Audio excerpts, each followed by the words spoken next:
বন্যপ্রাণী আর মানুষের দ্বন্দ্ব চিরকালীন। বিশেষ করে সাপ দেখলেই যেখানে সাধারণ মানুষ আতঙ্কিত হয়ে মেরে ফেলে, সেখানে মাদারীপুরের এক তরুণ হাঁটছেন উল্টো পথে। নিজের জীবন ঝুঁকিতে ফেলে তিনি উদ্ধার করছেন বিষধর সব সাপ, ফিরিয়ে দিচ্ছেন প্রকৃতিতে। যেখানে সাপ দেখে সাধারণ মানুষের রক্ত হিম হয়ে আসে, সেখানে মাদারীপুরের এই তরুণের কাছে সাপ কেবল একটি ভয়ের নাম নয়, বরং পরিবেশের এক অবিচ্ছেদ্য অংশ। তিনি মোহাম্মদ মনির হোসেন। কোনো সরকারি পদ পদবি নেই বড় কোনো সরঞ্জাম, আছে কেবল অদম্য সাহস আর সাপের প্রতি গভীর মমতা। মাদারীপুরের আনাচে কানাচে বা পাশের জেলাগুলোতে সাপ উদ্ধারের খবর পেলেই ছুটে যান মনির। একটি স্বেচ্ছাসেবী সংগঠনের কর্মী হিসেবে ব্যক্তিগত উদ্যোগে নিয়েছেন বিশেষ প্রশিক্ষণ। কেবল উদ্ধারই নয়, আহত সাপের প্রাথমিক চিকিৎসা দিয়ে সেগুলোকে আবার সুস্থ করে অবমুক্ত করেন গহীন অরণ্যে।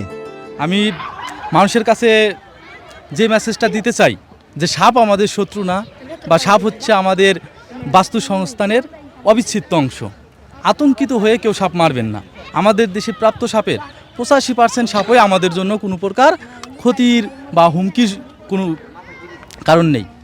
আর যেহেতু আমাদের জন্য ক্ষতিকর না, তাহলে কী জন্য আমরা মারব? আর প্রতিনিয়ত সাপগুলো আমাদের নানা ধরনের উপকার করতেছে। আর এছাড়া প্রতিটা সাপ আমাদের হচ্ছে ইঁদুর, তারপরে বিষাক্ত অন্যান্য প্রাণী, এগুলো খেয়ে প্রকৃতিতে যেমন তার ভারসাম্য বজায় রাখতেছে, পাশাপাশি আমাদের উপকার করতেছে।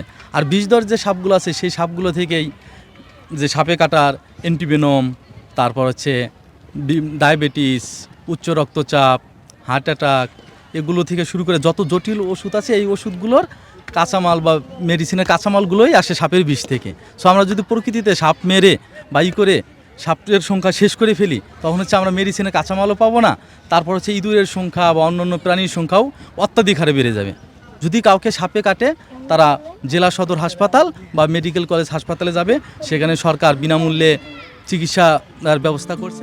মনিরের এই কাজ স্থানীয়দের কাছে বিস্ময় আর প্রশংসার। মানুষ এখন সাপ দেখলে লাঠি না খুঁজে খোঁজেন মুঠোফোন, খবর দেন মনিরকে। মনির এসে সেই সাপ ধরে পরবর্তীতে আবার অবমুক্ত করেন সুরক্ষিত স্থানে। তবে সাধারণ মানুষের প্রশ্ন, বন বিভাগ থাকতে কেন একজন স্বেচ্ছাসেবীর ওপর এভাবে নির্ভর করতে হবে? প্রথম অবস্থায় ও আগ্রহবশত সাপ সম্পর্কে ধারণা নেওয়া, আসলে সাপ সম্পর্কে আমাদের সমাজে যে কুসংস্কারগুলো আছে এগুলো নিয়েও আসলে গবেষণা করতো। ও এসে শখের বসে আর কি সেই ট্রেনিং থেকে নিজেকে অভিজ্ঞ করে এবং সাপ সম্পর্কে ধারণা নিয়ে বিভিন্ন জায়গায় সাপ উদ্ধার কার্যক্রমে যেত। এর পরবর্তীতে এই আগ্রহের বশেই ওর নাম্বারটা আমরা ফেসবুকে সয়লাভ হয়ে যায়। দেন সেখান থেকে যাদের বাড়িতে সাপ ঢোকে বা যাদের আঙিনায় সাপ থাকে বা যারা সাপ ভয় পায়, এরা দেখা মাত্রই ওর ফোন নাম্বারে যোগাযোগ করলে ও চলে যায়। সে দীর্ঘদিন যাবৎ একটা বিষয় নিয়ে মানুষের মধ্যে সচেতন ছড়া দিচ্ছে এবং দীর্ঘদিন যাবৎ প্রশিক্ষণের মাধ্যমে মানুষের সাথে কাজ করছে সাপের বিষয়টা নিয়ে। বন বিভাগ এবং বাংলাদেশ সরকার যাতে বন বিভাগের মাধ্যমে এটা যাতে ছড়ায় এবং মনির ভাইয়ের মতো যারা সাপ নিয়ে কাজ করতেছে, পশু পাখি নিয়ে কাজ করতেছে, এইগুলো যাতে আরও ভালো আকারে করতে পারে। এবং তিনি সাপ এবং বন্যপ্রাণী উদ্ধারকর্মী। তিনি এই পর্যন্ত অসংখ্য সাপ রেস্কিউ করেছেন এবং যে সাপগুলো আহত ছিল সেই সাপগুলোকে তিনি চিকিৎসার ব্যবস্থা করেছেন এবং সুস্থ হওয়ার পর সেগুলোকে আবার তিনি নিরাপদ অভয়ারণ্যে ছেড়ে দিয়েছেন। মাঠ পর্যায়ে সাপ উদ্ধারের জন্য বন বিভাগের সুসংগঠিত কোনো রেস্কিউ টিম বা পর্যাপ্ত জনবল নেই। ফলে জরুরি প্রয়োজনে মনিরই হয়ে উঠছেন তাদের প্রধান ভরসা। এই দিতে আসছি, সাপ আসলে আমাদের একটা বন্যপ্রাণীর আওতাভুক্ত। এগুলো আমাদের শত্রু না, এগুলো আমাদের পরিবেশের রক্ষায় গুরুত্বপূর্ণ ভূমিকা পালন করে থাকে। আমরা বিভিন্ন সময় বিভিন্ন জায়গা থেকে সাপ উদ্ধার করি। আর সাপ উদ্ধার করার আমাদের বন বিভাগের তেমন কোনো ইকুইপমেন্ট বা কোনো এক্সপার্ট জনবল নাই, যে কারণে সাপ উদ্ধার গ্রুপের সদস্য মনির, আমরা কখনো কোনো সাপ উদ্ধারের সংবাদ পেলে মনিরকে নিয়ে আমরা সেখান থেকে সাপ উদ্ধার করি এবং উদ্ধার করে এনে পরবর্তীতে এগুলো নিরাপদ স্থানে আমরা অবমুক্ত করে দিই।